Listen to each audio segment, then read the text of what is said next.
Hello बच्चों, क्या हाल चाल। बढ़िया एकदम। तो बेटा एक और नया वीडियो आ गया सॉल्यूशंस क्लास 12th केमिस्ट्री का।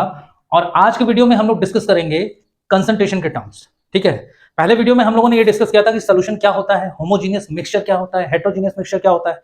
आज हम लोग कंसंट्रेशन के टर्म्स डिस्कस करेंगे। ठीक, तो आज के वीडियो में 4 कंसंट्रेशन के टर्म्स डिस्कस होंगे। पहला होगा वेट बाय वेट, दूसरा होगा वॉल्यूम बाय वॉल्यूम परसेंटेज, तीसरा होगा वेट बाय वॉल्यूम परसेंटेज और चौथा होगा मोलैरिटी। ठीक है, तो कंसंट्रेशन टर्म के साथ आज ढेर सारे न्यूमेरिकल्स भी होंगे और इसमें मैं कोशिश करूंगा कि जितनी वैरायटी ऑफ क्वेश्चंस जो कि आपके बोर्ड्स में, नीट में, जेई में आते हैं, वो सारे वैरायटी ऑफ क्वेश्चंस में मैं एक एक करके कवर करता चलूं। तो इसमें सबसे इंपॉर्टेंट होगा आपका मोलैरिटी। ठीक है, तो मोलैरिटी वाला जो पार्ट है वो आप वीडियो को जरूर से देखना। ठीक है, और उसमें जितने भी न्यूमेरिकल्स मैंने कराए वो सारे के सारे वैरायटी ऑफ क्वेश्चंस हैं, तो वो सारे के सारे न्यूमेरिकल्स जरूर देखना।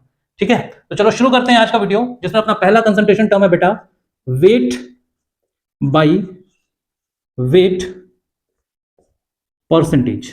और इसी चीज को हम लोग ऐसे भी लिखते हैं शॉर्ट फॉर्म में W बाई W परसेंटेज। तो ऐसे लिख के आए तो समझ जाना कि वेट बाई वेट परसेंटेज है। इसका मतलब क्या होता है वेट बाई वेट परसेंटेज का मतलब, इसको एग्जांपल से समझो। मान लिया कि एग्जांपल में मान लिया कि आपको दिया हुआ है कि 5 gram sugar solution, sugar solution is 5% weight by weight. इसका मतलब क्या हुआ? इसका मतलब ये हुआ कि बेटा जो पहला दिया हुआ है, पहला वेट जो होता है वो सल्यूट का होता है और जो बाद में दिया होता है वो सोल्यूशन का होता है। तो ये ध्यान रखना कि हमेशा हमेशा पहला जो दिया होगा वो सल्यूट होगा और बाद में जो दिया होगा वो सोल्यूशन का होगा। तो दोनों ही वेट दिए हुए हैं, इसका मतलब वेट ऑफ सल्यूट है और वेट ऑफ सॉल्वेंट है। और यहाँ पे क्या दिया हुआ है कि सॉरी सॉल्वेंट नहीं सोल्यूशन, और यहाँ पे क्या दिया हुआ है कि a sugar solution is 5% weight by weight. इसका मतलब ये हुआ कि 5 gram of sugar is present in 100 gram of solution. मतलब क्या हुआ इसका कि भाई देखो शुगर सॉल्यूशन है ना, शुगर सॉल्यूशन में शुगर क्या होगा? सॉल्यूट। सॉल्वेंट क्या होगा? वाटर। तभी तो सॉल्यूशन बना, सॉल्यूट प्लस सॉल्वेंट मिलकर ही तो सॉल्यूशन बनता है। तो इसमें सॉल्यूट क्या है? शुगर। तो पहला वेट जो दिया हुआ था वो सॉल्यूट का होता है। तो 5% दिया हुआ है, इसका मतलब 5 ग्राम शुगर प्रेजेंट था किसमें? सॉल्यूशन में। तो सॉल्यूशन में कितना वेट? तो 100 ग्राम। परसेंटेज का मतलब क्या होता है? 100 का कितना पार्ट है ना, वो परसेंटेज का मतलब होता है कि हाउ मेनी पार्ट ऑफ 100। हाँ, तो इसका मतलब अगर 100 ग्राम सोल्यूशन था तो उसमें 5 ग्राम हमारा शुगर प्रेजेंट था। तो यहां से अगर हम वेट बाई वेट परसेंटेज का फॉर्मूला लिखने जाएंगे तो वो क्या हो जाएगा बेटा? मास of solute upon mass of solution, ठीक, इनटू 100। क्या ये फॉर्मूला बन जाएगा हमारा वेट बाय वेट परसेंटेज का? क्या ये फॉर्मूला बन जाएगा? ठीक है, तो इसको नोट कर लो, ये आपकी कॉपी में होना चाहिए। और मतलब इसका समझ लो कि कितनी वेट है सल्यूट 100 ग्राम ऑफ सोल्यूशन में, इसी को हम कहते हैं वेट बाय वेट कंसंट्रेशन। ठीक, अब इसका एक क्वेश्चन कर लेते हैं ताकि आपको और अच्छे से ये क्लियर हो जाए और इससे रिलेटेड क्वेश्चंस कैसे सॉल्व करते हैं वो भी जान लेंगे। ठीक है, तो देखो एक क्वेश्चन इसका मान लो एग्जांपल में दिया हुआ है आपका कि if 10 gram of sugar is dissolved in 100 gram of water, find weight by weight percentage। ठीक, तो हमें वेट बाय वेट परसेंटेज निकालना है अगर हमारा 10 gram sugar dissolve by 100 gram water में। ठीक, तो वेट बाय वेट परसेंटेज का फॉर्मूला लगा लो। Weight by weight percentage will be equals to mass of solute divided by mass of solution into 100। ठीक, तो क्या हो जाएगा ये? मास ऑफ सल्यूट कितना बेटा? 10। मास ऑफ सॉल्यूशन क्या है? देखो 100 ग्राम वाटर है तो ये मास ऑफ सॉल्यूशन नहीं है बेटा, वाटर क्या है? सॉल्वेंट, और शुगर क्या है? सल्यूट। तो सॉल्वेंट प्लस सल्यूट मिल के सोल्यूशन बनता है। तो अगर 100 ग्राम सॉल्वेंट है, 10 ग्राम सल्यूट है, तो 110 ग्राम 110 ग्राम सोल्यूशन बनेगा इनटू 100। जीरो से गया जीरो, ये हो गया आपका 100 बाई 11। तो 11 9 जा 99, बचा 1 पॉइंट लगा दिया तो 0 10 हो गया, फिर भी नहीं जाएगा, एक 0 और लगा दिया, 100 हो गया, 11 9 गया, ठीक। तो 9.09%, ये क्या बन गया बेटा, ये बन गया आपका वेट बाय वेट परसेंट का कंसंट्रेशन, ठीक है। इसी में एक क्वेश्चन और देखो, यही वैरायटी ऑफ क्वेश्चन कराना है ना, तो एक तो ये हो गया कि आपको सल्यूट और सॉल्वेंट दोनों का वेट दे दे, सीधा सीधा वेट बाय वेट पूछ दे आपसे। एक ये हो सकता है इसी में कि अगर आपको ये दे दे क्वेश्चन में कि क्वेश्चन ये कहते हैं आपसे कि इफ 10 ग्राम ऑफ शुगर, यही क्वेश्चन है, if 10 gram of sugar is dissolved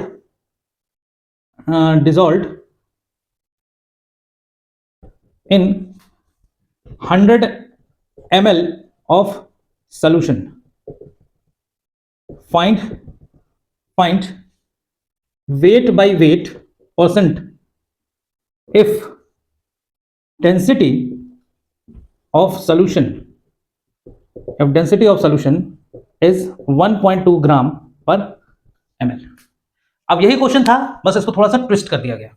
twisting क्या है कि क्वेश्चन में सल्यूट तो अभी भी 10 ग्राम ही है, मास ऑफ सल्यूट तो अभी भी 10 ग्राम ही है, लेकिन इस बार वाटर ना देके उसने सोल्यूशन दे दिया और सोल्यूशन का मास ना देके उसने वॉल्यूम दे दिया। क्या कह रहा है कि सोल्यूशन का 100 ml क्या है, वॉल्यूम है, तो 100 ml सोल्यूशन में अगर 10 ग्राम शुगर को हम डिसॉल्व कर दें तो उस सोल्यूशन का आप wait by wait percent concentration बताइए। तो एक बार बताओ, वेट बाय वेट परसेंट का फॉर्मूला अगर हम यहां पे लगाएं तो वो क्या बनेगा बेटा, मास of solute upon mass of solution into 100। तो देखो मास ऑफ सल्यूट तो हमें गिवन है, लेकिन मास ऑफ सॉल्यूशन हमें गिवन नहीं है, तो मास ऑफ सॉल्यूशन हमें निकालना पड़ेगा। क्यों? क्योंकि सॉल्यूशन का तो हमें वॉल्यूम गिवन है। तो एक चीज और देखो कि यहाँ पे डेंसिटी दी हुई है, डेंसिटी ऑफ सॉल्यूशन दिया हुआ 1.2 ग्राम पर ml। तो एक फॉर्मूला हम लोग बचपन से जानते थे क्या, कि density is equal to mass upon volume. ये फॉर्मूला बचपन से हम लोग पढ़ते आ रहे हैं कि density is equal to mass upon volume. Density कितनी दी हुई है सॉल्यूशन की, 1.2, मास कितना है नहीं पता, निकालना है, वॉल्यूम कितना है 100, तो ये 100 जाके यहां मल्टीप्लाई करेगा तो ये 120 ग्राम, ये क्या आ गया, ये आ गया मास ऑफ सॉल्यूशन। क्यों? क्योंकि डेंसिटी सॉल्यूशन की ही दी हुई थी। तो यहां से आपको मास ऑफ सॉल्यूशन मिल गया। अब इसमें पुट कर लो, मास ऑफ सॉल्यूट कितना था 10 का, मास ऑफ सॉल्यूशन कितना है 120 ग्राम इंटू 100, जीरो से गया जीरो, ये आ गया आपका 100/12, तो ये कितना आ जाएगा आपका 12 8 जा 96, 12 8 96 बचा 4, पॉइंट लगा दिए तो जीरो आ गया, 40 हो गया, 12 36, फिर पॉइंट लगा दिए फिर जीरो आ गया, 8.33%। क्या ये 8.33% इसका वेट बाय वेट कंसंट्रेशन आ गया? ठीक है, तो वो ज्यादा देखो वेट बाय वेट में वो ज्यादा नहीं खेल सकता, ठीक है, वो यहीं पे खेल सकता है कि आपको सोल्यूशन दे दे या सॉल्वेंट दे दे, उसका मास ना दे, डेंसिटी दे दे, तो डेंसिटी का आपको पहले मास निकालना पड़ेगा। हो सकता है आपको सॉल्यूट का भी वॉल्यूम दिया होता, अगर सॉल्यूट का वॉल्यूम दिया होता तो आपको सॉल्यूट की डेंसिटी दी होती ताकि आप उसका मास निकाल पाओ। ठीक है, तो वो डेंसिटी और मास नहीं खेल सकता है, डेंसिटी, मास और वॉल्यूम, इन्हीं तीन चीज में वो खेल सकता है। तो खेलने के लिए आपको ये फॉर्मूला पता होना चाहिए कि अगर वो खेला तो आप इस फॉर्मूले से मास निकाल के उसको सॉल्व कर लोगे। तो इससे ज्यादा खेल और कुछ नहीं हो सकता, इससे ज्यादा वैरायटी नहीं बन सकती। चलो अगला देख लेते हैं हम लोग, concentration term, that is volume by volume percentage. तो वॉल्यूम बाई वॉल्यूम परसेंटेज क्या होता है वो भी देख लेते हैं। देखो मैंने कहा है ना बेटा कि आज जितने भी कंसंट्रेशन के टर्म्स हैं उन कंसंट्रेशन के टर्म्स को तो डिस्कस करेंगे, साथ में जितने वैरायटी ऑफ क्वेश्चंस उसमें बन सकते हैं उनको भी कवर करने की कोशिश की जाएगी। तो इसमें सिर्फ दो ही बन सकते थे, इससे ज्यादा नहीं बन सकता था।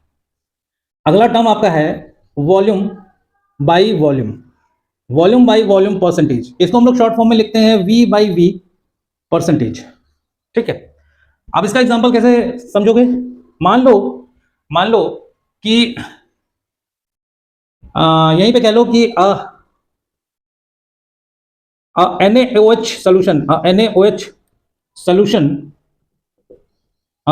solution is 10% volume by volume. इसका मतलब क्या हुआ, NaOH सॉल्यूट है और वाटर क्या है, सॉल्वेंट। ठीक है, तो NaOH सॉल्यूशन है, इसका मतलब ये हुआ कि वॉल्यूम बाई वॉल्यूम कंसंट्रेशन दे रखा है, मतलब 10%, तो 10 ml of NaOH is present, 10% NaOH is present in 100 ml of solution. इसका मतलब ये हुआ, इस लाइन का मतलब ये हुआ कि 10 ml of NaOH is present in 100 ml of solution.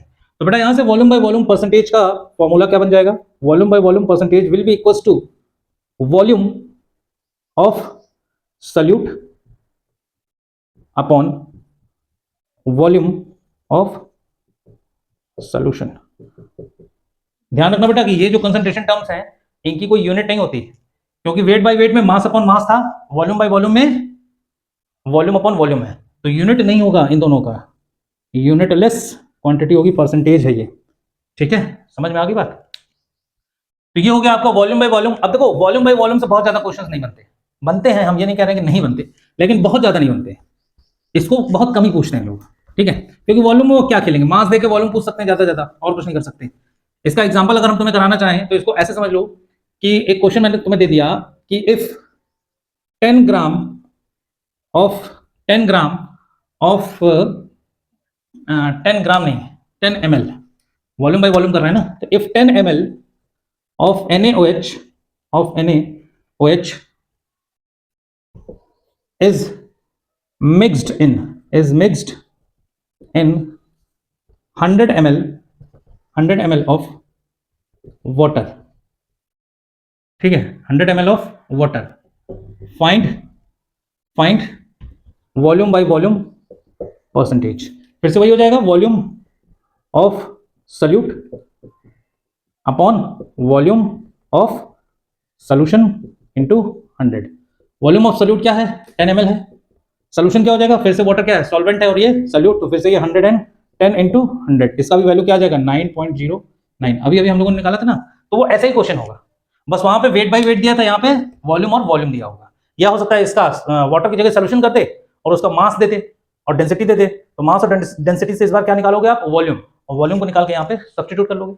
Same जैसे वेट बाय वेट था वैसे ही वॉल्यूम बाय वॉल्यूम, इससे ज्यादा और कुछ चेंज नहीं कर सकता। ठीक है, तो एक फॉर्मूला साइड में ये भी आपके दिमाग में चलना चाहिए, density is equal to mass upon volume. इस फॉर्मूले का यूज धड़ल्ले से होता है इस तरीके के कंसंट्रेशन में। ठीक है, चलो तो एक तो ये हो गया। अब आपका जो तीसरा टर्म है, तीसरा टर्म क्या है आपका, वेट बाय वॉल्यूम, और ये थोड़ा सा इंपॉर्टेंट भी है क्योंकि इसमें दो अलग तरीके की क्वांटिटी है, एक वेट है और दूसरा वॉल्यूम। अभी तक हम लोगों ने जितना पढ़ा था उसमें वेट बाय वेट पढ़ा था, सॉल्यूट और सॉल्यूशन दोनों ही वेट वाइज थे। फिर वॉल्यूम बाय वॉल्यूम पढ़ा तो दोनों ही वॉल्यूम और वॉल्यूम के टर्म में थे। ये जो तीसरा टर्म आपका बनता है that is wait by volume percentage, और इसको शॉर्ट फॉर्म में हम लोग लिखते हैं वेट बाय वॉल्यूम परसेंटेज। ठीक है, तो इसका एग्जांपल क्या होगा, फिर से वही कि a sugar solution is 5% weight by volume। तो इसका मतलब क्या हुआ, इसका मतलब ये हुआ बेटा कि 5 gram of sugar, 5 gram of sugar is present in 100 ml of solution, 100 ml of solution. क्यों? क्योंकि ये वेट बाय वॉल्यूम है। पहला वाला टर्म मैंने आपको बताया ना, पहला वाला टर्म किसका होता है, सॉल्यूट का, दूसरा वाला टर्म होता है सॉल्यूशन का। तो यहाँ पे वेट दिया है, इसका मतलब सॉल्यूट का वेट है, और सेकंड वाला टर्म वॉल्यूम दिया है, इसका मतलब सॉल्यूशन का वॉल्यूम है। तो 5 gram of sugar is present in 100 ml of solution, इसका मतलब ये हुआ। तो अब अगर इसका हम फॉर्मूला लिखने जाएं, वेट बाय वॉल्यूम परसेंटेज का फॉर्मूला लिखने जाएं तो क्या बनेगा, mass of solute upon volume of solution, इस बार मास नहीं, इस बार वॉल्यूम, तो वॉल्यूम ऑफ सॉल्यूशन इनटू 100। ये बन गया आपका वेट बाय वॉल्यूम का फॉर्मूला। ठीक है, अब जरा इस पे एक क्वेश्चन कर लिया जाए। क्वेश्चन क्या कह रहे हैं देखते हैं।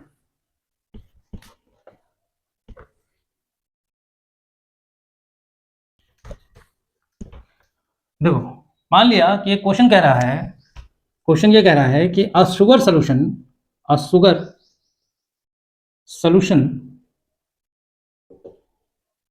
इज 10%,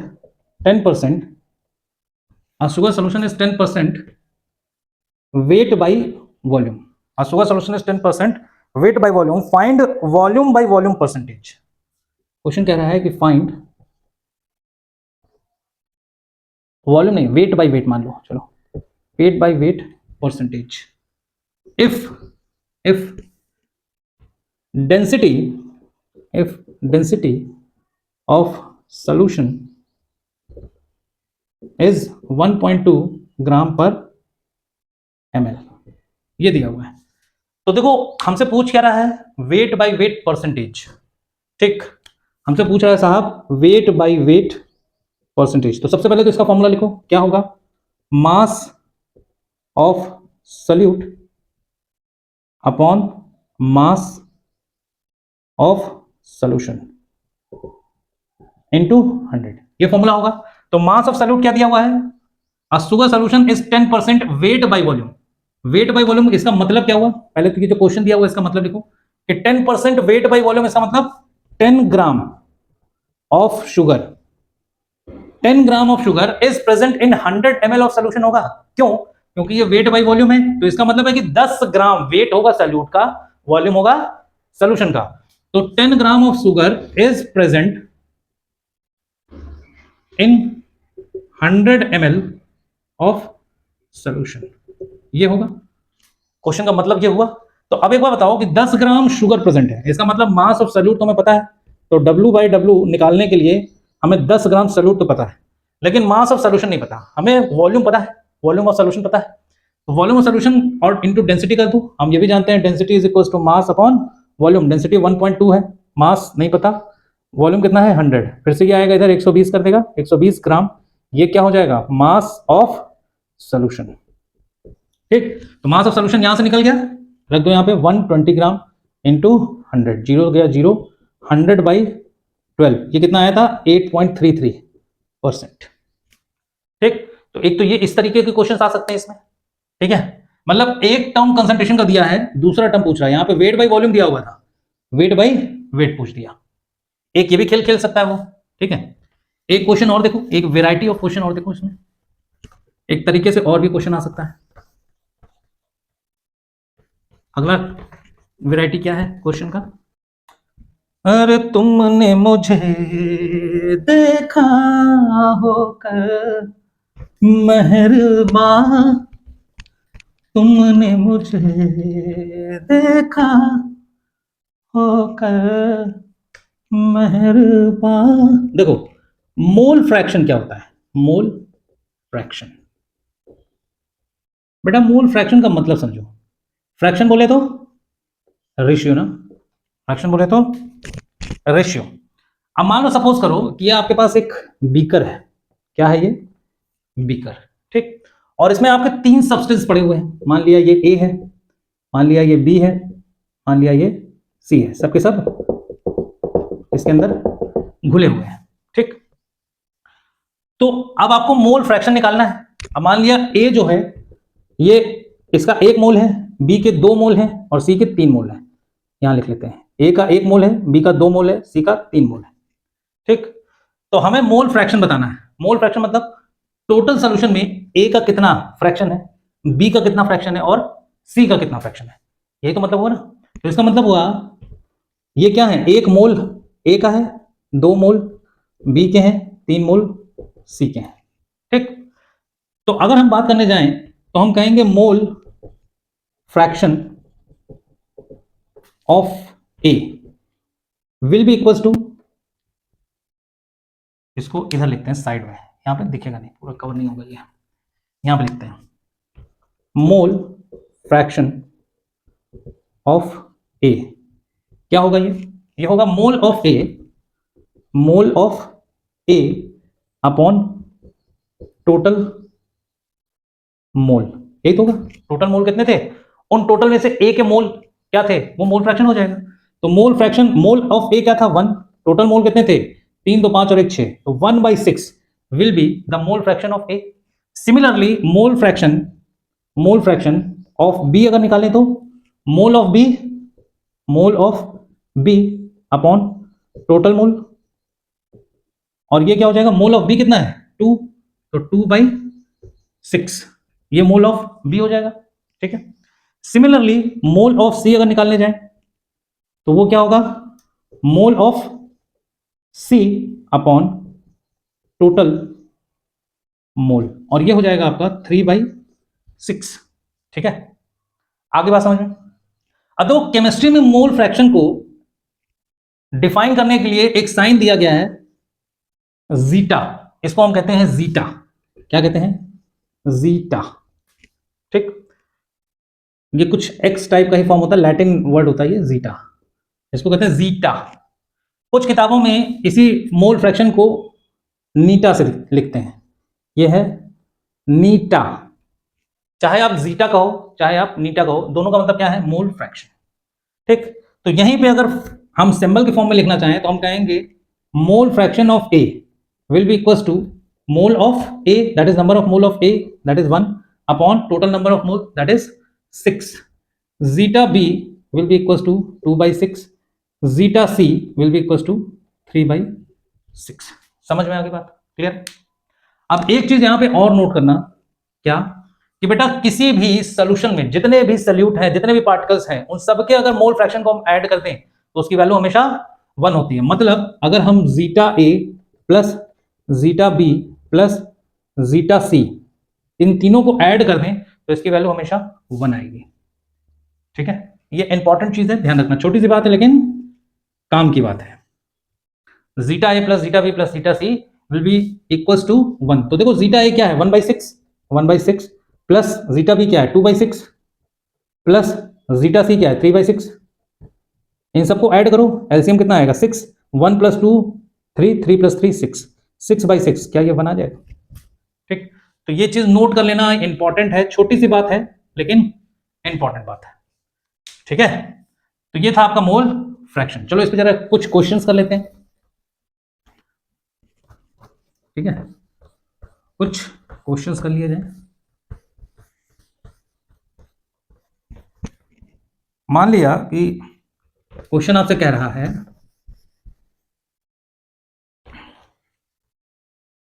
मान लिया कि क्वेश्चन कह रहा है कि find mole fraction, find mole fraction. ठीक, और मोल फ्रैक्शन किसका फाइंड करना है हमें? कि मान लिया 40 ग्राम NaOH, 40 ग्राम NaOH को डिसॉल्व किया गया है 180 ग्राम वाटर में। ठीक है, 40 ग्राम NaOH को डिसॉल्व किया गया 180 ग्राम वाटर में। Find mole fraction of NaOH and water. दोनों का हमको मोल फ्रैक्शन बताना है। तो एक कोई बीकर था जिसमें 180 ग्राम वाटर था, उसमें हमने 40 ग्राम NaOH मिला दिया, घोल दिया, सोल्यूशन बन गया। अब उस सोल्यूशन में हमको कंसंट्रेशन बताना है। मोल फ्रैक्शन भी क्या है? कंसंट्रेशन का ही एक टर्म है। ठीक, तो उस सोल्यूशन में हमको कंसंट्रेशन बतानी है किसकी? NaOH की और H2O की, in terms of mole fraction. कि पूरे सोल्यूशन में NaOH के कितने मोल हैं और पूरे सोल्यूशन में H2O के कितने मोल हैं। बेटा ये मास है, ध्यान रखना। 40 ग्राम और 180 ग्राम मास है, मोल नहीं है। तो कितने मोल NaOH के हैं और कितने मोल H2O के हैं, हमको वो बताना है किसमें? सॉल्यूशन में। तो मोल फ्रैक्शन अगर हम इसको A मान लें और इसको B मान लें तो हम क्या कहेंगे? जीटा A और जीटा B। तो जीटा A क्या हो जाएगा? जीटा A होगा number of mole of A upon number of mole of A plus number of mole of B। ठीक, ये फॉर्मूला बनेगा जीटा ए का। तो नंबर ऑफ मोल ऑफ ए क्या है? पहले तो ए का नंबर ऑफ मोल निकालो। नंबर ऑफ मोल निकालने का फॉर्मूला क्या होता है बेटा? Wait in gram upon molecular मास। ये फॉर्मूला होता है काहे का? ये फॉर्मूला होता है बेटा नंबर ऑफ मोल निकालने का, नंबर ऑफ मोल निकालने का। ठीक, तो पहले तो ए के नंबर ऑफ मोल निकालो। इसका क्या हो जाएगा? 40 ग्राम वेट इन ग्राम है और मॉलिक्यूलर मास क्या हो जाएगा? Na का जो एटॉमिक मास होता है वो 23 होता है, ऑक्सीजन का 16 होता है और हाइड्रोजन का 1 होता है। तो जोड़ दो जरा। Na एक एटम है, वो 16 और 1 17, 17 3 20, 20 और 20 40, 40/40 कट के आ गया कितना? 1। ठीक, वाटर का भी यही निकाल लो। वाटर का क्या हो जाएगा? हाइड्रोजन के 2 हैं तो 2 + 16 दैट इज इक्वल टू 18। तो इसका नंबर ऑफ मोल क्या हो जाएगा 18, weight in gram that is 180 upon molecular mass 18 से 18 कट गया मतलब 10 मोल। 10 मोल किसके हो गए वाटर के, और 1 मोल किसका हो गया NaOH का। तो जीटा ए क्या हो जाएगा, जीटा ए हो जाएगा आपका 1 अपॉन 1 + 18, नहीं सॉरी 1 + 10 ना, number of mole of water कितना है 10, तो 1 अपॉन 11, 1 अपॉन 11। जीटा ए की वैल्यू आ गई, साइड में लिखो, जीटा ए की वैल्यू आ गई 1 अपॉन 11। अब हमें जीटा बी निकालना है, मोल फ्रैक्शन ऑफ बी निकालना है, तो या तो आप फॉर्मूले से निकाल लो, ठीक, यहीं पे जीटा बी करने के लिए क्या करेंगे, number of mole of B कर लो यहाँ पे, ठीक है, या तो ऐसे निकाल लो, तो जीटा बी क्या हो जाएगा, जीटा बी की वैल्यू हो जाएगी आपकी, number of mole of B कितने हैं वो 10 upon number of mole of A plus B, ये कितना था आपका 11, तो ये जीटा बी आ गया। या तो ऐसे निकाल लो, या तो आपको पता है कि zeta A plus zeta B equal to 1 होगा, और जीटा ए आप निकाल चुके थे कितना 1/11, तो यहाँ से 1/11 जीटा ए रख लो, और जीटा बी हमें निकालना है इक्वल टू 1। ये 1/11 जब इधर जाएगा तो क्या हो जाएगा माइनस, तो यहाँ से जीटा बी क्या हो जाएगा 1 - 1/11, 11 क्या इधर 11 में से 1 गया तो 10 दैट इज 10/11।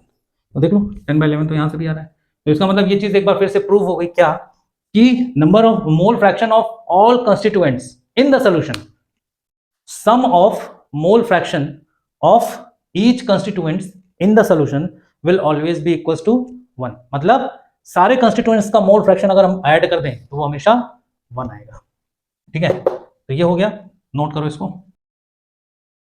अरे छुप गया बदली में जाके चांद भी शर्मा गया, आपको देखा तो फूलों को पसीना गया, अरे माही रे हो आहा, छुप गया बदली में जाके चांद भी शर्मा गया, आपको देखा तो फूलों को पसीना गया, अरे माही रे ओ अब देखो एक क्वेश्चन और देखो इसी पे, कि मान लो कि a solution, variety of question है ना, इस तरीके से भी क्वेश्चन को पूछ सकता है मोल फ्रैक्शन में, कि a solution has 4%, a solution has 4% weight by weight, a solution has 4% weight by weight NaOH in water, find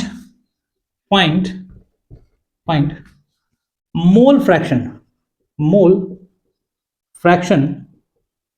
of NaOH का आप मोल फ्रैक्शन बताइए। अब देखो वेट बाय वेट कंसंट्रेशन का जो टर्म था उसको मोल फ्रैक्शन से रिलेट कर दिया, ठीक है। यहां पे आपको मोल फ्रैक्शन निकालना है NaOH का, जो गिवन डेटा है वो वेट बाय वेट परसेंटेज में गिवन है, ठीक है। तो चलो देखते हैं इसको कैसे टैकल करेंगे इस तरीके के क्वेश्चन को। 4% wait by wait NaOH in water, इसका मतलब क्या है 4 ग्राम NaOH, 4 gram NaOH is present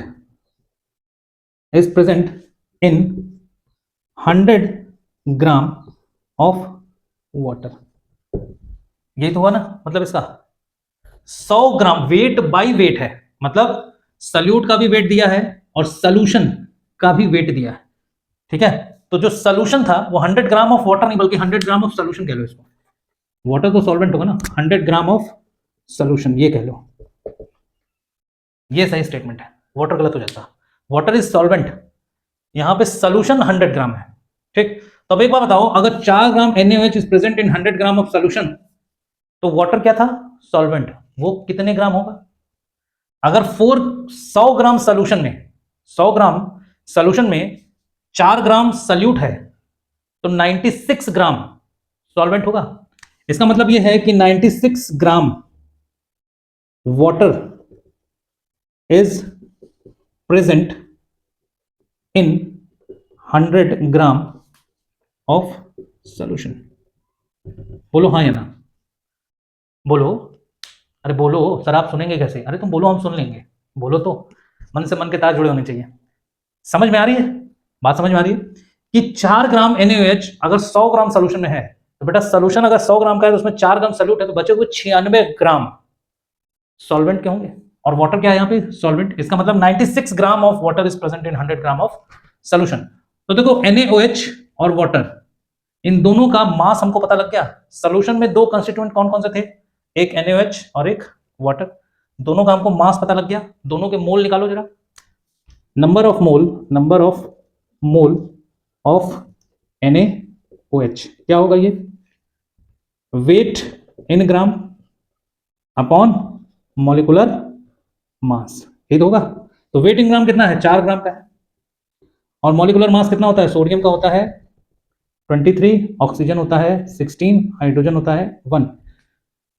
तो 16 और 1 17, 17 और 23 40, 40। तो 4 से गया 4, 1/10 बोले तो 0.1 मोल। ठीक है, 0.1 मोल। क्या ये number of mole of NaOH आ गया? सिमिलरली आप number of mole of H2O निकाल लो। H2O क्या है बेटा? कितने ग्राम है? वेट इन ग्राम क्या है? 96 ग्राम। तो 96 अपॉन मॉलिक्यूलर मास। वाटर का क्या हो जाएगा बेटा? वाटर होता है H2O, तो हाइड्रोजन 2 हो गए और ये 16, 18, ये हो गया 18। काट दो इसको, 3 6 जा, 3 3 जा, 3 2 जा, और 2 3 जा, 2 1 जा, और 2 6 जा, 16/3।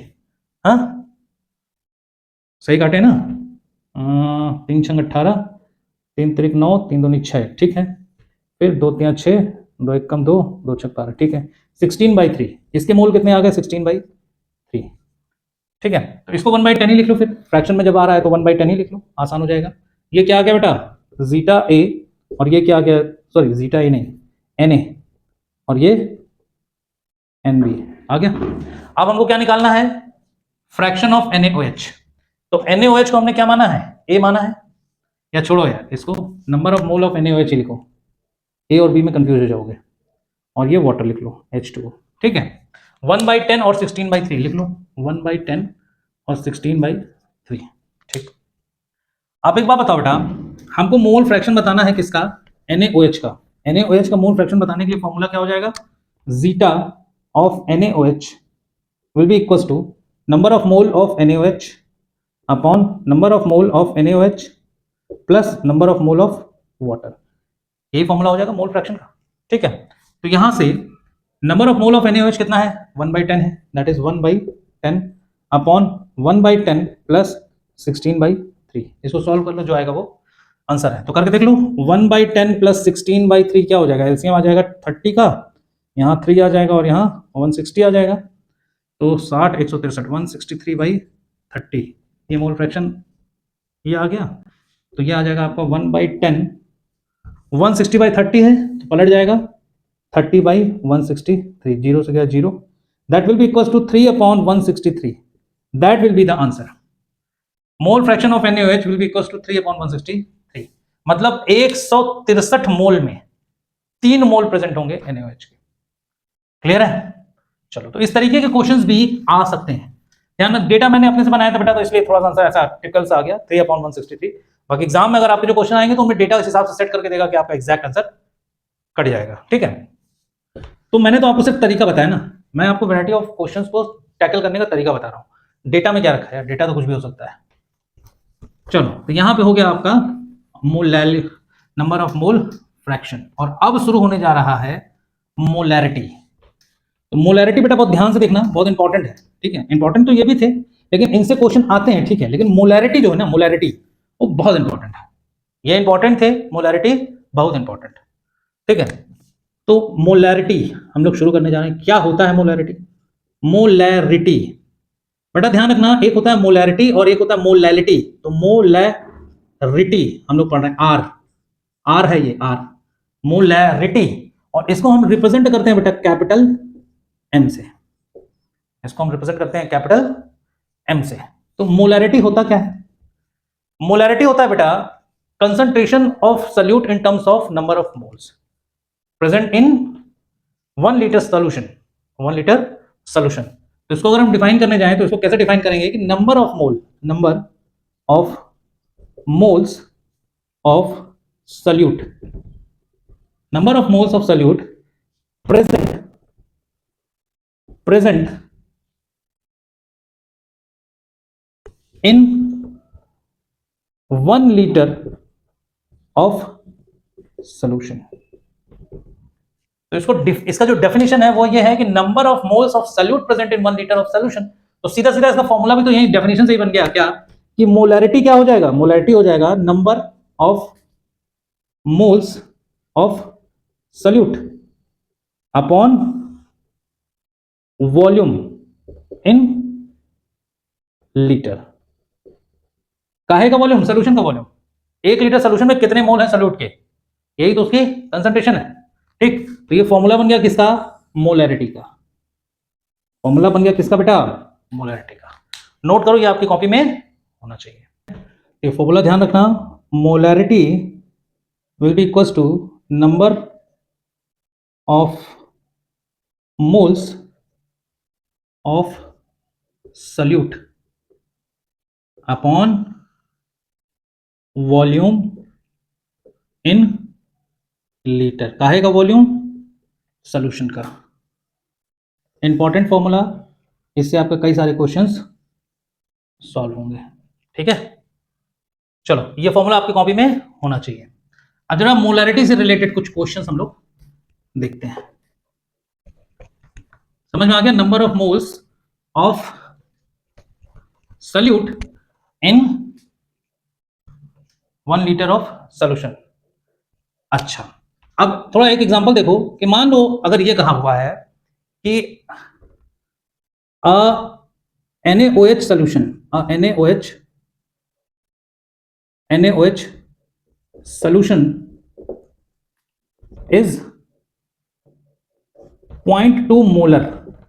इसका मतलब क्या हुआ, NaOH सॉल्यूशन इज 0.2 मोलर। इसका मतलब क्या हुआ, सॉल्यूशन में NaOH क्या बेटा, सॉल्यूट है, तो इसका मतलब ये हुआ कि 0.2 मोल of NaOH is present in 1 litre of solution. इसका मतलब ये हुआ कि 1 लीटर सॉल्यूशन में 0.2 मोल of NaOH present.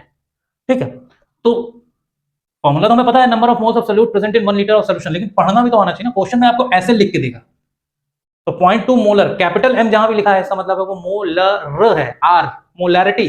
Small m जहां होगा वो मोलैलिटी है, L। तो मोलैरिटी के बाद मोलैलिटी भी है। ठीक है, बहुत सारी कंफ्यूजन हो जाती है बच्चों को मोलैरिटी और मोलैलिटी में। ये मोलर है, मोलर R है इसमें, मोलैरिटी कैपिटल M। ठीक, ये समझ में आ गई बात। चलो अब जरा एक क्वेश्चन देख लेते हैं इस पे। मोलैरिटी का देखो क्वेश्चन है बहुत प्यारा सा। क्वेश्चन क्या कह रहा है कि फाइंड द मोलैरिटी ऑफ। हम देखो इतने सारे क्वेश्चंस याद नहीं रह सकते यार। ठीक है, तो मेरा मेन मोटिव है कि मैं आपको वैरायटी ऑफ क्वेश्चंस करा दूं। तो क्वेश्चन क्या कह रहा है कि फाइंड मोलैरिटी ऑफ, अब किसकी, ए पार्ट क्या कह रहा है कि 98 ग्राम H2SO4 dissolve in 500 ml of solution. ठीक है, क्वेश्चन कह रहा है 98 ग्राम H2SO4 dissolved in 500 ml solution। 500 ml solution में 98 ग्राम H2SO4 dissolved है। तो बेटा हलवा सा क्वेश्चन है, H2SO4 का नंबर ऑफ मोल निकालो। क्यों, क्योंकि H2SO4 ही क्या है, सॉल्यूट। सॉल्यूशन में H2SO4 सॉल्यूट है और सॉल्यूट का वेट दिया हुआ है, तो नंबर ऑफ मोल क्या होता है बेटा, नंबर ऑफ मोल होता है wait in gram upon molecular मास। ठीक है, तो H2SO4 का मॉलिक्यूलर मास क्या होता है, निकालो जरा। हाइड्रोजन का होता है 1, सल्फर का होता है 32, ऑक्सीजन का होता है 16। ठीक है, तो क्या है हमारे पास H2SO4, हाइड्रोजन के 2 हो गए, सल्फर का 32 हो गया, ऑक्सीजन का 16 चौक 64, 64। तो 60 30 90 4 94 तो 96 98, 98, ठीक है। तो इसका मॉलिक्यूलर मास कितना हो गया 98। तो नंबर ऑफ मोल्स क्या हो गया, wait in gram 98 gram upon molecular मास 98। तो ये कट के कितना आ जाएगा 1। इसका मतलब है 1 मोल प्रेजेंट है, ठीक है। Number of mole of H2SO4 हमें मिल गया। कितने ml में, 500 ml में। हमें क्या निकालना है, मोलैरिटी। तो मोलैरिटी क्या होता है भैया, मोलैरिटी होता है number of mole of solute upon volume in litre, ठीक। तो यहां से number of mole of solute कितना निकाले थे हम लोग 1, तो ये 1 आ गया। अपॉन वॉल्यूम इन लीटर कितना है 500 ml है ना। 500 ml को जब आप 1000 से डिवाइड करोगे तो ये लीटर में बन जाएगा। तो 00 से 00 कट गया, 5 1 जा 5, 5 2 जा 10 और ये 2 चला गया ऊपर। इसका मतलब 2 मोलर। तो इसकी मोलैरिटी कितनी आ गई 2 मोलर। अच्छा, इसकी यूनिट क्या होती है बेटा, number of mole of solute. तो ये क्या हो जाएगा मोल, और वॉल्यूम इन लीटर तो ये क्या हो जाएगा लीटर्स। तो मोलैरिटी की यूनिट क्या हो जाएगी मोल पर लीटर। तो 98 ग्राम H2SO4 अगर डिसॉल्व होता है 500 ml सॉल्यूशन में, तो सॉल्यूशन की मोलैरिटी क्या होगी 2 मोल पर लीटर। 1 लीटर सॉल्यूशन में 2 मोल होंगे H2SO4 के। अच्छा, एक तो ये हो गया। दूसरा वैरायटी ऑफ क्वेश्चन देखो जरा, दूसरा क्या कह रहा है। जितने भी वैरायटी ऑफ क्वेश्चन हो सकते हैं वो सारे मैं कराने की कोशिश कर रहा हूं, सच दैट कि मोलैरिटी तो समझ में आ ही जाए, कंसंट्रेशन के टर्म्स तो समझ में आ ही जाए, उससे रिलेटेड जितने क्वेश्चंस हैं वो भी आप सॉल्व कर पाओ। क्योंकि आप लोगों में से बहुत सारे बच्चों की ये कमेंट रहता है कि सर टॉपिक तो समझ में आ जाता है लेकिन जब उसमें न्यूमेरिकल करने जाते हैं तो न्यूमेरिकल सॉल्व नहीं होते। तो कारण यही है कि उसकी प्रैक्टिस नहीं हुई है, वैरायटी ऑफ क्वेश्चंस लगे नहीं है, ठीक है। तो दूसरा टाइप जो है वो क्या कह रहा है, देखो दूसरा टाइप कह रहा है भैया कि 40 gram of NaOH, 40 gram NaOH है, 40 ग्राम NaOH present in 500 centimetre cube solution. तो अब देखो कभी कभी वॉल्यूम को सेंटीमीटर में भी देख के वो खेल सकता है, ठीक है। तो यहां पे भी कुछ नहीं है, सॉल्यूट है NaOH, सॉल्यूशन में NaOH सॉल्यूट है और उसका वेट दे रखा है, वेट दे रखा है तो नंबर ऑफ मोल निकाल लोगे। नंबर ऑफ मोल क्या हो जाएगा, number of mole of NaOH क्या हो जाएगा, weight in gram that is 40 और मॉलिक्यूलर मास NaOH का मॉलिक्यूलर मास निकालो। Na का होता है 23, ऑक्सीजन होता है 16, हाइड्रोजन होता है 1। तो NaOH 23 1 24 36 10 40, NaOH का मॉलिक्यूलर मास 40 हो जाएगा।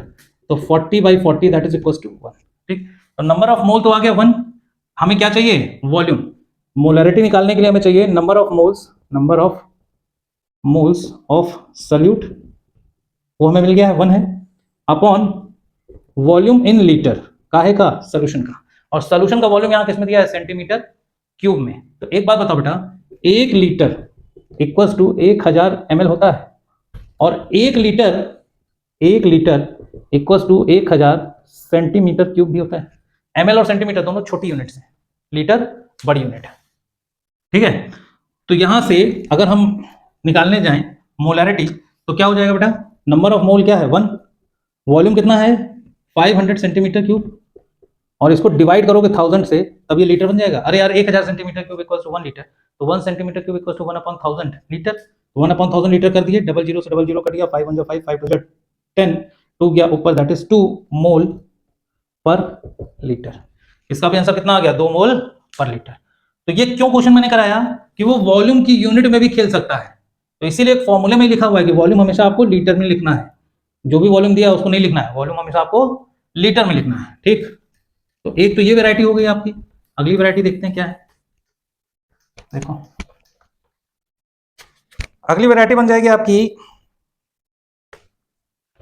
थर्ड पार्ट कह रहा है आपका कि find the mass of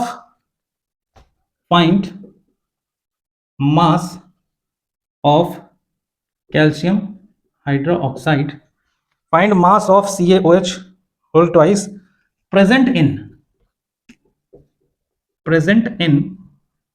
100 ml of 2 molar solution. एक वैरायटी ये भी बन सकती है, ठीक है, मोलैरिटी से रिलेटेड। अब इस बार तुमको क्या निकालना है, मास निकालना है किसका, CaOH होल ट्वाइस का, ठीक है। हमें वॉल्यूम ऑफ सोल्यूशन दिया है present in 100 ml of 2 molar solution. इस बार हमको मोलैरिटी दे रखी है, इस बार हमें मोलैरिटी दे रखी है सोल्यूशन की, और हमसे पूछ रहा है क्या, मास ऑफ सल्यूट। तो कुछ नहीं करना यार, मोलैरिटी का जो फॉर्मूला होता है, molarity will be equals to number of moles of solute, उसको अगर n मान लें, number of moles of solute क्या हो जाएगा, स्मॉल n, ठीक है। तो number of moles of solute upon volume in litre, volume in litre कितना है, 100 ml है, इसको लीटर बना लो, 100/1000, डबल जीरो से डबल जीरो कट गया, 1/10, 10 चला गया ऊपर, मोलैरिटी दे रखी कितनी 2, तो इसको 2 कर लो, इक्वल्स टू n अपॉन 1/10, तो 10 चला गया ऊपर, ये आ गया 10, या ये 10 आके इधर मल्टीप्लाई कर डिवाइड कर देगा, तो यहां से क्या आ गया, n will be equals to 2/10, बोले तो 1/5, 1/5 क्या आ गया, नंबर ऑफ मोल काहे के, सल्यूट के, सल्यूट क्या है, CaOH होल ट्वाइस, तो ये नंबर ऑफ मोल मिल गया ना, ये हमको क्या मिल गया, number of mole of calcium hydroxide. अब देखो इसको साइड में लिख लो जरा, नंबर ऑफ मोल कितना आ गया, 1/5, ये आ गया। अच्छा अब देखो,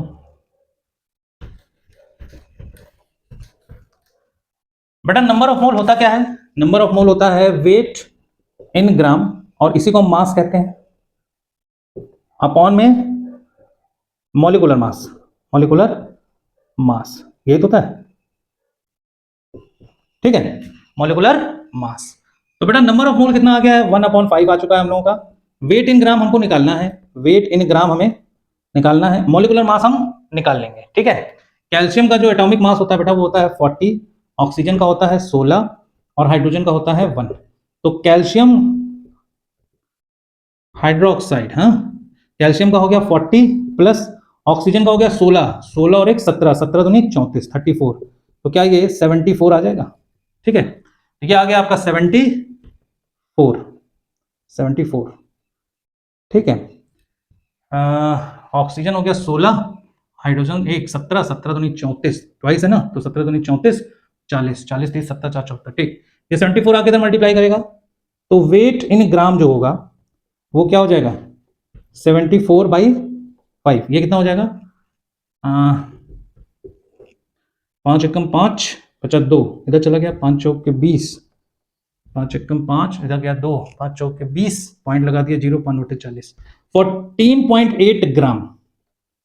तो बेटा 14.8 ग्राम CaOH प्रेजेंट होगा, find mass of CaOH whole twice ना, तो 14.8 gram CaOH whole twice is present, ये आपका आंसर आ गया, ठीक। तो इस तरीके के भी क्वेश्चन आपको मिल सकते हैं मोलैरिटी से रिलेटेड, ठीक है, इसको भी नोट करो। अब देखो अगला टाइप क्या है, देखो अगर वैरायटी ऑफ क्वेश्चंस लगाने की आपको प्रैक्टिस है तो एग्जाम में चाहे कैसा भी क्वेश्चन आ जाए आप कर ले जाओगे, क्यों, क्योंकि उस तरीके के क्वेश्चन आप लगा चुके हो, ठीक है। तो फिर ये जो एक्सक्यूज होता है ना, ये जो प्रॉब्लम होती है आप लोगों की कि टॉपिक तो समझ में आ गया लेकिन उसके न्यूमेरिकल्स नहीं होते, वो न्यूमेरिकल्स ना होने वाली जो प्रॉब्लम है वो सॉल्व हो जाएगी, क्लियर है। चलो तो अगला जो टॉपिक है अपना, टॉपिक क्या है अगला जो वैरायटी है वो देखो, अगली वैरायटी है क्वेश्चन की कि 5% wait by wait, 5% weight by weight aqueous solution of HCl, aqueous solution of HCl, if density of solution is, if density of solution is 1.2 gram per ml, find molarity of solution, find molarity, ठीक, find molarity, ये data दे रखा है आपको। अब इस data के हिसाब से हमको इस क्वेश्चन को सॉल्व करना है। तो अब एक बात बताओ, एक्वस सॉल्यूशन है, इसका मतलब HCl होगा और वाटर होगा, ठीक। वाटर क्या है, सॉल्वेंट है, HCl क्या है, सल्यूट। अच्छा 5% वेट बाय वेट है, इसका मतलब क्या है कि 5 ग्राम HCl is present in 100 gram of solution. भाई देखो वेट बाय वेट है ना यार, 5% वेट बाय वेट है, तो वेट बाय वेट में क्या होता था, सल्यूट और सोल्यूशन दोनों का मास होता था। तो यहाँ पे 5 ग्राम HCl प्रेजेंट होगा ना 100 ग्राम सोल्यूशन में। अच्छा ठीक है साहब। और सोल्यूशन का if the density of solution is 1.2 ग्राम पर एमएल, सोल्यूशन की डेंसिटी दे रखी है, तो यहां से सोल्यूशन का वॉल्यूम निकल जाएगा। Density is equal to mass upon volume. Density 1.2 दे रखा है, मास कितना है 100 ग्राम का, वॉल्यूम हमें नहीं पता, तो वॉल्यूम निकल जाएगा यहाँ से। Volume will be equal to 100 upon 1.2, point हटा के 0 बढ़ा लो, 1000/12, काटो इसको, 500, 6, 250, 3, तो वॉल्यूम कितना आ गया 250/3 ml। ये सोल्यूशन का वॉल्यूम आ गया।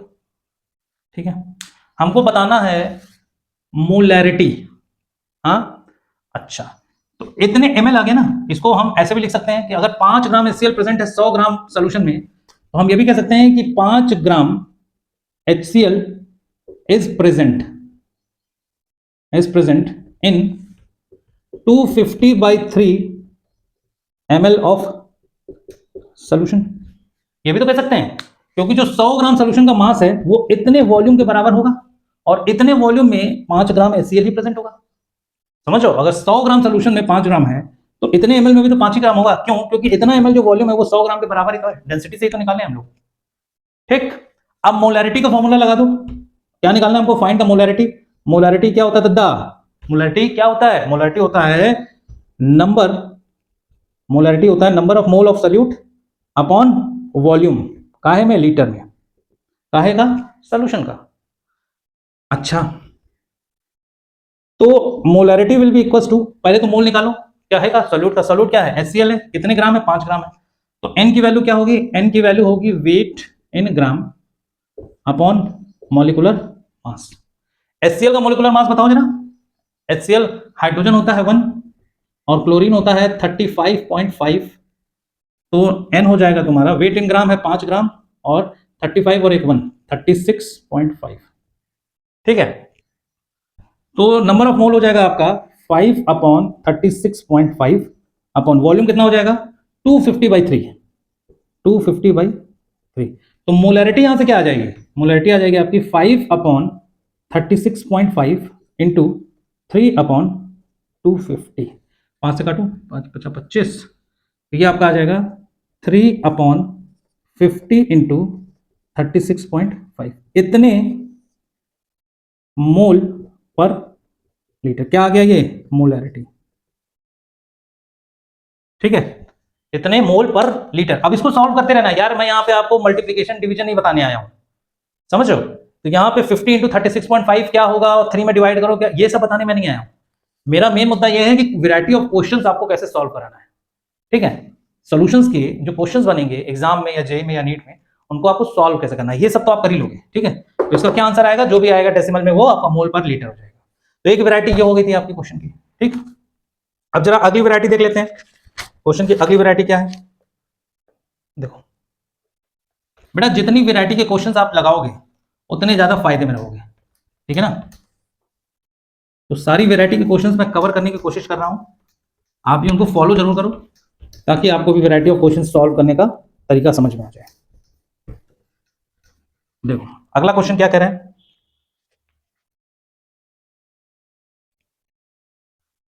अगला क्वेश्चन कह रहा है बेटा कि if 120 gram of urea is dissolved in 100 gram of water, find molarity of solutions if density of solution is 1.2 ग्राम पर ml।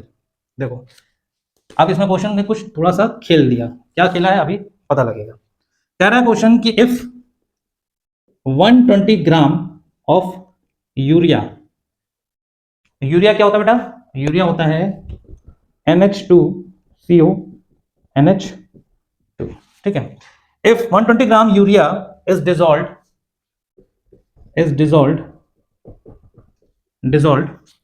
in 1000 gram of water, find molarity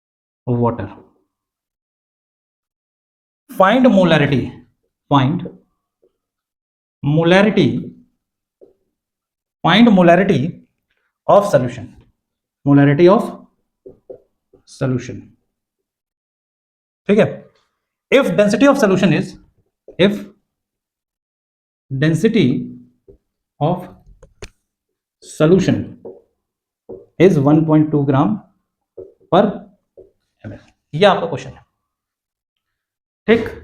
अब देखो क्वेश्चन में गिवन क्या है, urea is dissolved in 1000 gram of water, तो water क्या होगा, solvent, urea क्या होगा, सॉल्यूट, ठीक है। तो यूरिया अगर आपका सॉल्यूट है तो इसी की मोलैरिटी आपको निकालनी है। मोलैरिटी होता क्या है, number of moles of solute present in 1 litre of solution. तो सॉल्यूट तो यही है ना यार, वाटर तो सॉल्वेंट है, उससे कोई लेना देना नहीं है, सॉल्यूट यूरिया है।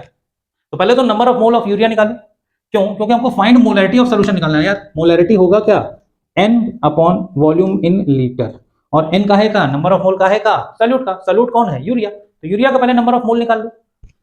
तो n will be equals to weight in gram upon molecular mass. Weight in gram कितना है, 120 ग्राम, और यूरिया का जरा मॉलिक्यूलर मास निकालने की कोशिश करो, NH2CO NH2।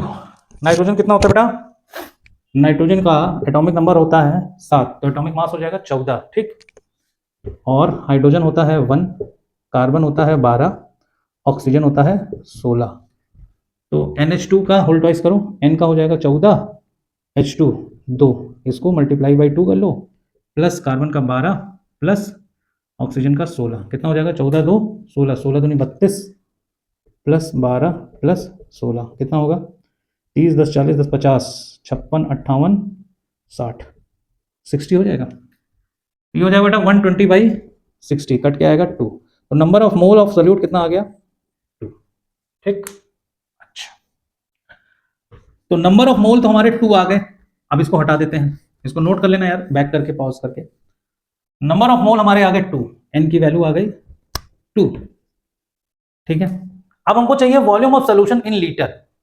Volume of solution in litre, ये वॉल्यूम किसका होता है बेटा, वॉल्यूम इन लीटर काहे का, सॉल्यूशन का होता है, ध्यान रखना, ठीक है। तो पहले बात तो ये बताओ कि सॉल्यूशन का वॉल्यूम होगा कितना, ml में या जो भी, पहले वॉल्यूम बताओ। देखो, is dissolved in 1000 gram of water. Water क्या है, क्या है, सॉल्वेंट। यूरिया क्या है, सॉल्यूट। सॉल्यूशन क्या होता है, solute plus solvent. Solution equals to solute plus solvent. Solute कितना है 120 ग्राम, सॉल्वेंट कितना है 1000 ग्राम, तो ये 1120 ग्राम, ये सॉल्यूशन बन जाएगा, बन जाएगा। अब सॉल्यूशन की डेंसिटी कितनी दे रखी है, सॉल्यूशन की डेंसिटी दे रखी है 1.2, ठीक है। 1.2 नहीं, इसको 1.1 कर लो यार, 1.12 कर लो, इसको 1.12 कर लो। सॉल्यूशन की डेंसिटी इज 1.12, काटने पीटने में आराम रहेगा, 1.12 ग्राम पर ml। तो यहाँ से density is equals to mass upon volume, density है 1.12, मास है 1120, वॉल्यूम है नहीं पता, volume will be equals to 1120 upon 1.12, ये पॉइंट हटाओ, 2 0 बढ़ाओ, 112 से इसको काटो, आ जाएगा 1000 ml। तो वॉल्यूम कितना हो गया, 1000 ml, ml को 1000 से डिवाइड कर दो, तो ये 1 लीटर वॉल्यूम आ गया। तो मोलैरिटी यहां से क्या आ गई, मोलैरिटी आ गई 2/1 मोल पर लीटर, ठीक है, क्लियर। तो बेटा इस तरीके का क्वेश्चन भी आपको मिलेगा, उसको सॉल्व करने का तरीका आपको आना चाहिए। इसलिए मैंने पहले भी कहा था ना आपको, पहले शुरुआत में कहा था कि density is equal to mass upon volume वाला फॉर्मूला इंपॉर्टेंट है, इसको दिमाग में चलाते रहना, ठीक है। चलो अब इसको हटाते हैं और देखते हैं अगला टाइप क्या होता है।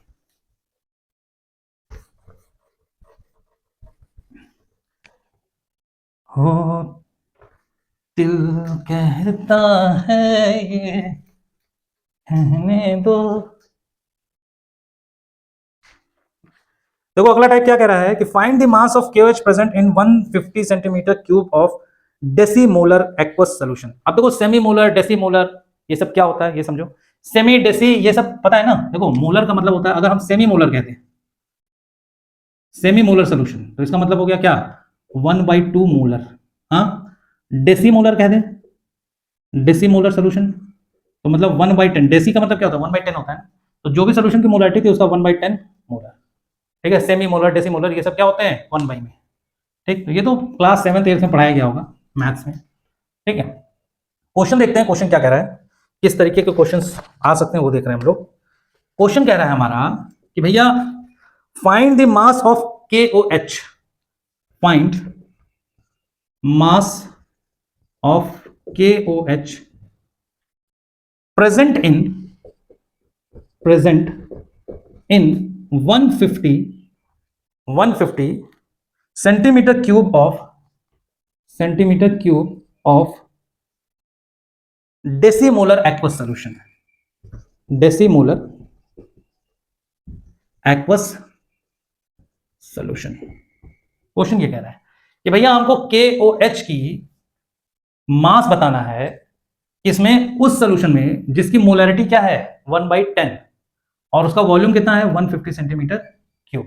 ठीक, तो बहुत आसान है यार। देखो मोलैरिटी का फॉर्मूला क्या होता है, number of mole upon volume of solution in litre. Molarity already दे रखा है कितना, डेसीमोलर है, हाँ, तो इसका मतलब 1/10। ठीक, नंबर ऑफ मोल क्या हो जाएगा, नंबर ऑफ मोल हो जाएगा mass in gram upon molecular mass upon volume in litre. Volume कितना है 1 सेंटीमीटर क्यूब है, तो 150 सेंटीमीटर क्यूब है, तो 150 अपॉन 1000 कर लो, ये लीटर में हो गया। ठीक है, जीरो से गया जीरो, 5 3 जा 5 2 जा 3/20। तो mass in gram upon molecular mass, KOH का पहले मोलिकुलर मास निकालो। पोटेशियम कितना होता है बेटा, पोटेशियम का एटॉमिक मास कितना होता है 40। कैल्शियम और पोटेशियम दोनों सेम होते हैं। ठीक है, तो पोटेशियम का हो गया 40, ऑक्सीजन का हो गया 16, हाइड्रोजन का हो गया 1, तो 40 10 50 56 1 57। KOH का मोलिकुलर मास हो गया 57। बस इसको पुट करो 3/20 है, 20 चला जाएगा ऊपर। 1/10 इक्वल्स टू 20 इंटू मास नहीं पता हमें, अपॉन मोलिकुलर मास कितना है 57 का है और अपॉन में है 3। ठीक है, तो क्या हो जाएगा, ये चीज इधर जाएगी, ये चीज इधर आएगी। तो mass will be equals to, यहां से मास क्या हो जाएगा, मास हो जाएगा 57 इंटू 3, 57 इंटू 3 अपॉन में 20 इंटू 10, ये चीज़ आके डिवाइड करेगी 200 हो जाएगा ये। और मास क्या हो जाएगा, यहाँ से मास हो जाएगा आपका 57 में 3 मल्टीप्लाई करो बेटा, 7 3 21, 5 15 तो 17, तो ये आ जाएगा आपका 171 अपॉन 200। ठीक है, इतने ग्राम, इतने ग्राम। अब इसकी वैल्यू जो भी आए काट लेना इसको। ठीक, हम इसको सॉल्व करने नहीं जा रहे हैं। 171/200 ग्राम, ये आ गया आपका मास। ठीक है, तो कुछ नहीं था, केवल मोलैरिटी का फॉर्मूला लगाना था। ये क्वेश्चन मैंने क्यों कराया, ये क्वेश्चन मैंने आपको इसलिए कराया कि डेसीमोलर सेमी मोलर क्या होता है उसका आपको थोड़ा सा आइडिया लग पाए। ठीक है, चलो अब अगला वैरायटी ऑफ क्वेश्चन हम लोग देखने जा रहे हैं, इसको हटाते हैं। चलो अगली जो वैरायटी है वो है molarity of ions. Molarity of ions, ions कैसे निकालेंगे इसको, क्या है ये समझो बात को। जैसे एग्जांपल से, क्वेश्चन से समझो। क्वेश्चन क्या कह रहा है, क्वेश्चन कह रहा है कि फाइंड, क्वेश्चन कह रहा है कि if 50 gram, if 50 gram, it's not 50 it's 53 gram of Na2CO3 is dissolved in 500 ml of solution, 500 ml of solution, find molarity of, find molarity of, पहला है आपका Na2CO3, दूसरा है आपका Na प्लस आयन, तीसरा है आपका CO2, CO3 है ना, CO3 2 माइनस आयन। इसको कैसे करोगे आप, ठीक है, इसको कैसे करोगे आप, तो देखो सबसे पहले तो आप मोलैरिटी निकालो। हमें निकालना क्या है, मोलैरिटी। तो मोलैरिटी निकालने के लिए हम क्या करेंगे, मोलैरिटी निकालने के लिए हमको फॉर्मूला पता है, molarity is equals to number of mole upon volume in litre, पता है। नंबर ऑफ मोल किसके, Na2CO3 के, सोडियम कार्बोनेट के, तो सोडियम कार्बोनेट में भैया सोडियम कितना होता है, Na होता है 23, कार्बन होता है 12, ऑक्सीजन होता है 16। तो Na2CO3 का जरा मॉलिक्यूलर मास निकालो।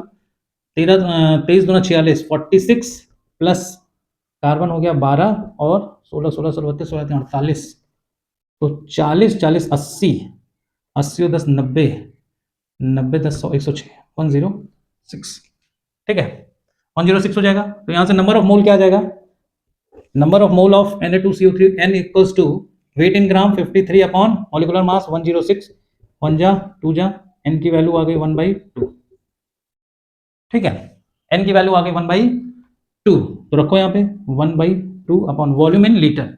वॉल्यूम कितना है 500 ml है, तो 500/1000 करोगे, 00 00 5 1 जा 5 2 जा 1/2 अपॉन 1/2, इसको कट के क्या 1 मोल पर लीटर कह सकते हैं, 1 मोल पर लीटर कह सकते हैं। अच्छा, तो ये जो सोल्यूशन दिया था इसकी मोलरिटी कितनी आ गई साहब, 1 मोलर है ये।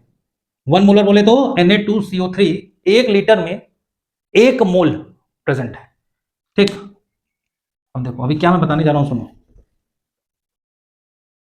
इंपॉर्टेंट है बेटा, ठीक है। आयंस का कैसे निकालेंगे, Na प्लस कैसे निकालेंगे, CO3 2 माइनस कैसे निकालेंगे, इंपॉर्टेंट है। 1 मोलर का मतलब क्या हुआ, 1 मोलर सोल्यूशन बन गया ना ये जो भी गिवन डेटा था, इससे हमें पता लग गया कि ये 1 मोलर सोल्यूशन है। इसका मतलब ये है कि 1 मोल of Na2CO3 is present in 1 liter of solution। 1 molar का मतलब यही हुआ कि 1 मोल of Na2CO3 present in 1 litre of solution. अच्छा, अब एक बार बताओ, Na2CO3 अगर डिसोसिएट हुआ बेटा, अगर ये डिसोसिएट हुआ तो ये कैसे टूटेगा, 2Na plus plus CO3 2 minus में, बोलो टूटेगा, हाँ। इसका मतलब इसका जब 1 मोल होगा तो ये 1 मोल डिसोसिएट हो जाएगा 2 मोल Na में, 2 मोल Na में, और 1 मोल CO3 में। तो जब इसका 1 मोल प्रेजेंट था 1 लीटर सोल्यूशन में, इसका मतलब है कि इसी सोल्यूशन में इसके 2 मोल होंगे। ये 1 मोल प्रेजेंट है 1 लीटर में ना यार, तभी तो मोलरिटी 1 लीटर आई है, 1 मोलर आई है, हाँ। तो इसका मतलब ये भी 1 लीटर में 2 मोल अपने डिसॉल्व करेगा और ये 1 मोल डिसॉल्व करेगा। तो इसकी मोलरिटी क्या आ गई, 2 मोलर, इसकी मोलरिटी क्या आ गई 1 मोलर, और इसकी तो 1 मोलर आ ही गई थी, ठीक है। तो बेटा हमेशा पहले कंपाउंड का निकालना उसकी मोलरिटी, और उसके हिसाब से देखना कि उसका डिसोसिएशन कैसा हो रहा है, उसके हिसाब से आप स्टिक्योमेट्रिक कोफिशिएंट के हिसाब से आप उसको निकाल लोगे। अच्छा, एक चीज ये ध्यान रखना कि यहां पे ये अजम्पशन है कि ये 100% डिसोसिएट हुआ है, ठीक है। अगर ये 100% डिसोसिएट नहीं होता तो इसके 2 मोल ना बन रहे होते, फिर अल्फा मोल्स बन रहे होते, डिग्री ऑफ डिसोसिएशन निकालते, वो सब अलग चीज है, वो सब केमिकल काइनेटिक्स का खेल है, ठीक है। तो अभी फिलहाल में ये अजम्पशन मान के चलो कि यहां पर 100% डिसोसिएशन हो रहा, मतलब अल्फा की वैल्यू क्या है 1, तभी तो 100% ये डिसोसिएट हो जाएगा, ठीक है। तो ये भी आपका एक वैरायटी ऑफ क्वेश्चन था। अब देखो, अब नेक्स्ट जो अपना टॉपिक है वो क्या है, molarity of dilution. Next topic जो है वो है मोलैरिटी ऑफ डाइल्यूशन। डाइल्यूशन बोले तो पानी मिला देना, ठीक है। अगला टॉपिक क्या है बेटा अपना, मोलैरिटी ऑफ डाइल्यूशन। मतलब क्या है कि बेटा मोलैरिटी जो है, ध्यान देना कि मोलैरिटी जो है वो number of mole upon volume in litre पे है, हाँ। मतलब अगर हमने नंबर ऑफ मोल बदल दिए या वॉल्यूम बदल दिया तो मोलैरिटी चेंज हो जाएगी, ठीक है। अच्छा, डाइल्यूशन मतलब डाइल्यूट कर देना, पानी मिला देना। तो अगर तुमने किसी भी सोल्यूशन में अलग से पानी मिला दिया तो तुम कर क्या रहे हो, बेसिकली उसका वॉल्यूम बढ़ा रहे हो, हाँ। और अगर उसका वॉल्यूम बढ़ा रहे हो तो बेटा उसकी मोलैरिटी घट जाएगी। वॉल्यूम अगर बढ़ेगा तो मोलैरिटी घट जाएगी, क्यों, क्योंकि molarity is inversely proportional to volume. तो यही है मोलैरिटी ऑफ डाइल्यूशन, ठीक, कंसेप्ट यही है मोलैरिटी ऑफ डाइल्यूशन। डाइल्यूट करने पर मोलैरिटी कितनी घटती है, कैसे घटती है, वो हम लोगों को देखनी है। तो देखो मान लो सपोज करो कि ये है हमारा एक बीकर, ठीक है, ऐसे पानी भरा हुआ है, ये क्या है सॉल्वेंट, और इसके अंदर कुछ सल्यूट के पार्टिकल्स पड़े हुए हैं, मान लिया 3 मोल है, मान लिया ये क्या है, सल्यूट। यहाँ पे नंबर ऑफ मोल क्या है, n। मान लिया सल्यूट का जो नंबर ऑफ मोल है वो n। अच्छा, तो इस सोल्यूशन का बेटा, इस सोल्यूशन का कुछ मोलैरिटी होगा, मान लिया वो m1 है, मान लिया इस समय इसका वॉल्यूम क्या है, v1, मान लिया। ठीक, अब हमने क्या किया, अब हमने इसमें खूब ढेर सारा पानी मिला दिया। हमने क्या किया, इसमें ऐड वाटर, इस बीकर के अंदर हमने पानी डाल दिया। जब बीकर के अंदर पानी डाला तो हुआ क्या, सिर्फ पानी डाला है, ध्यान रखना, जो सल्यूट थे वो उतने ही, उसके मोल उतने ही है, सिर्फ हमने क्या ऐड किया है, पानी। तो जब हमने पानी ऐड किया तो अब इसका वॉल्यूम बढ़ जाएगा, पानी यहां तक आ गया, देखो पहले पानी यहां तक था, अब पानी यहां तक है, तो वॉल्यूम बढ़ गया।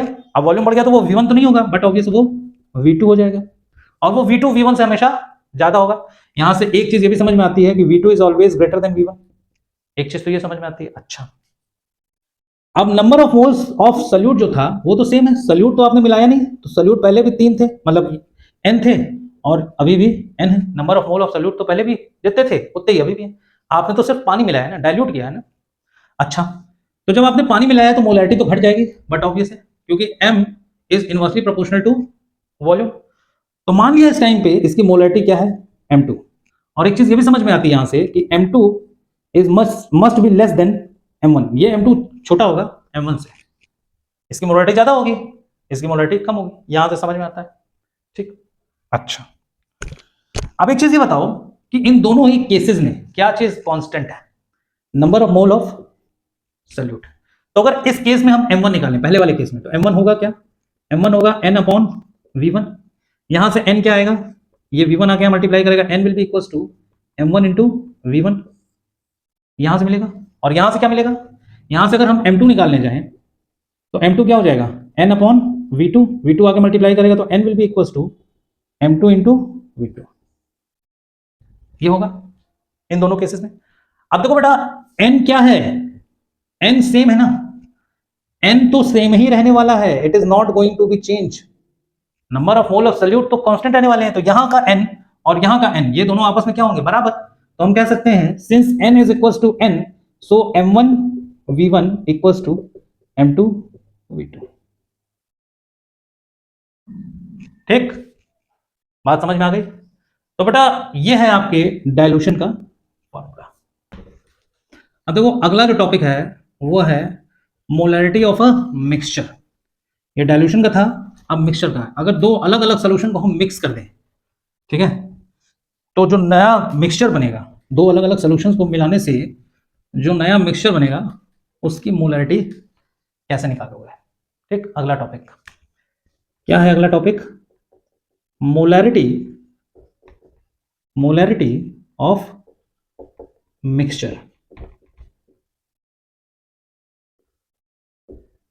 ठीक है, मोलैरिटी ऑफ मिक्सचर का मतलब क्या है कि मान लो सपोज करो एक बीकर है मेरे पास, इस बीकर में कोई सॉल्यूशन है जिसकी मोलैरिटी m1 है और इसका वॉल्यूम v1 है। ठीक है, इसका वॉल्यूम v1 है और इसमें number of moles of solute जो है वो n1 है, मान लिया। अच्छा, अब इसको मैंने मिक्स कर दिया, ऐड कर दिया, एक दूसरा बीकर रखा हुआ है, इसमें कोई दूसरा सॉल्यूशन है जिसमें number of moles of solute कुछ अलग n2 है।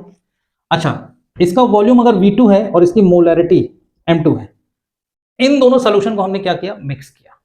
मिक्स करने की वजह से हमें मिला क्या, एक मिक्सचर मिल गया, एक मिक्सचर मिल गया। अच्छा, अब ये जो मिक्सचर मिला उसका वॉल्यूम कितना होगा, तो वॉल्यूम तो समझ में आता है साहब, इसका वॉल्यूम प्लस इसका volume, that is v1 plus v2। तो ये जो नया मिक्सचर मिला हमको, इसका वॉल्यूम तो v1 प्लस v2 होगा, ये तो हमें पक्के से पता है, क्योंकि इन्हीं दोनों को जब मिलाया गया है तो इन दोनों का वॉल्यूम आपस में ऐड कर दो, वो मिक्सचर का वॉल्यूम मिल गया। ये क्या है, मिक्सचर, ये है आपका मिक्सचर। ये क्या है, सोल्यूशन 2, ये क्या है, सोल्यूशन 1। एक सोल्यूशन ये, एक सोल्यूशन ये, इन दोनों को मिलाया गया, एक नया मिक्सचर तैयार हो गया। तो इन दोनों का वॉल्यूम तो मिलके v1 प्लस v2 हो जाएगा। ठीक, अब ये जो नया सोल्यूशन है, इस नए सोल्यूशन की मोलैरिटी क्या होगी, मान लिया वो मोलैरिटी m डैश होगी। ठीक, अब इसमें number of mole of solute क्या होंगे, number of mole of solute इसके और इसके दोनों के होंगे, तो क्या वो N1 प्लस N2 होंगे? कह नहीं सकते। मान लिया कि इसमें number of mole of solute जो होंगे वो N होंगे, मान लिया, कह नहीं सकते क्या भाई? ये जो N जो होगा, ये जो N जो होगा वो इस N1 प्लस N2 के बराबर ही तो होगा। इसमें जो नंबर ऑफ सॉल्यूट होंगे वो इसके नंबर ऑफ सॉल्यूट और इसके नंबर ऑफ सॉल्यूट मिलके ही तो होंगे भाई। इसका मतलब यहां से हम एक चीज ये कह सकते हैं कि साहब N1 plus N2 should be equals to N।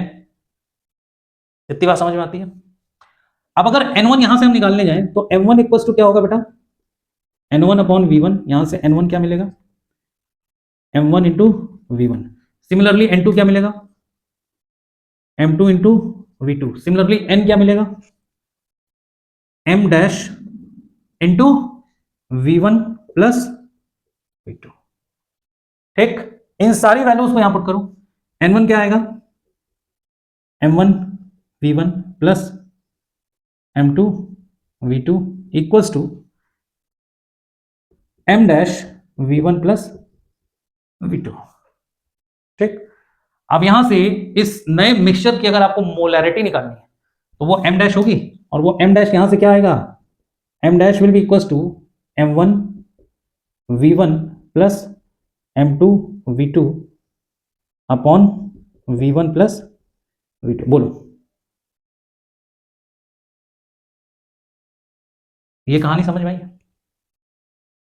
ठीक है, ये कहानी समझ में आई भाई? तो इसका जो number of mole of solute था, इसका जो number of mole of solute था, दोनों को ऐड करोगे तभी तो मिक्सचर के number of mole of solute मिलेंगे। तो N1 plus N2 should be equals to N। बाकी कहानी आपके सामने। तो ये चीज समझ में आ गई? ठीक, चलो अब इस पे एक क्वेश्चन मैं करा दूं, IIT का आया हुआ क्वेश्चन। ठीक है, अब वो क्या है, कैसे कराते हैं, देखते हैं। देखो क्वेश्चन है क्या, जेई का आया हुआ क्वेश्चन है भाई, हल्के में मत लेना इसको। ठीक है, क्वेश्चन ये है कि 0.1 molar 200 ml HNO3 solution is 0.1 molar 200 ml HNO3 solution is mixed with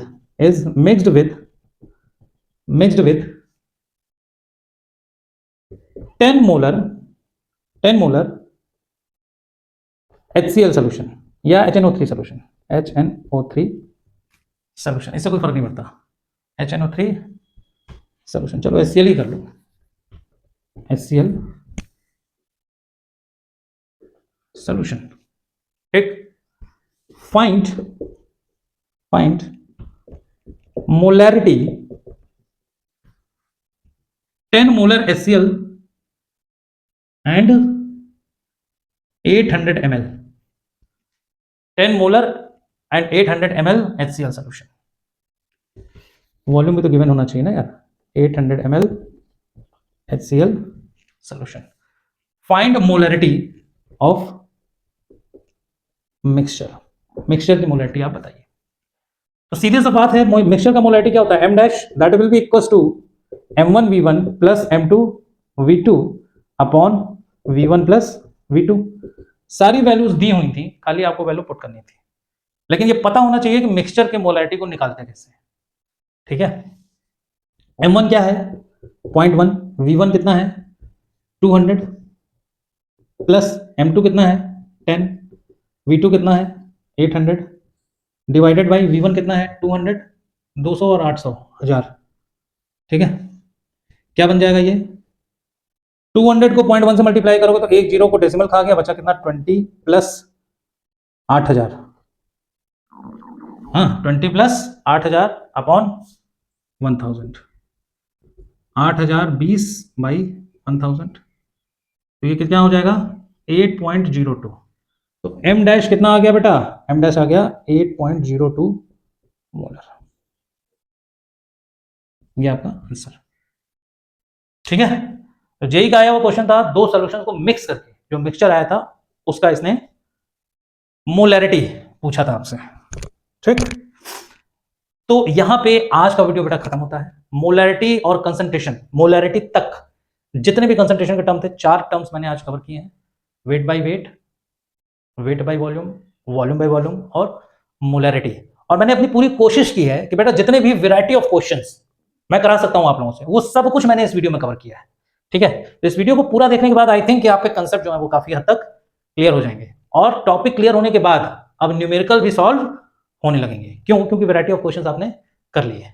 ठीक, तो तब तक पढ़ाई करते रहिए। आज के वीडियो में इतना ही, और खुश रहिए।